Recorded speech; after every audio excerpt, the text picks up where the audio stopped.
வாரத்தில் 2 நாளாவது இந்த சூப்பர் வெஜிடபிளை கண்டிப்பாக உங்களோட பொரியல் வகைகளில் ஆட் பண்ணிக்கோங்க.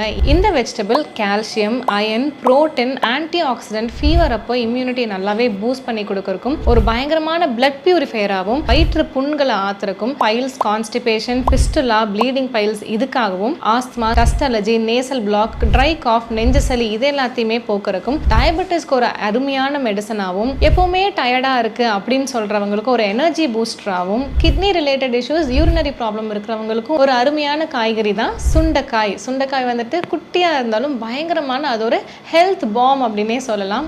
நோய் தீர்க்கும் காயாக வந்துட்டு சுண்டைக்காய் இவ்வளோ நன்மைகளை கொண்டது. மாசத்துக்கு 4 நாள் அப்படி இல்லைனா வாரத்துக்கு 2 நாள் அது இந்த சுண்டைக்காய் வந்துட்டு கம்மங்கூழ் குடிக்கும்போது சுண்டை வற்றலாவும் எடுக்கலாம். மோரில் வந்துட்டு சுண்டை வற்றல் சூர்ணம்னு நீங்கள் வந்துட்டு நாட்டு மருந்து கடையில் கேட்டிங்கன்னா கொடுப்பாங்க. அது ஒரு ஸ்பூன் போட்டு கூட நீங்கள் டெய்லி கொடுக்கலாம். ஸோ இந்த அருமையான காய்கறியை உங்களோட உணவில் ஆட் பண்ணுறதுக்கு மறந்துடாதீங்க.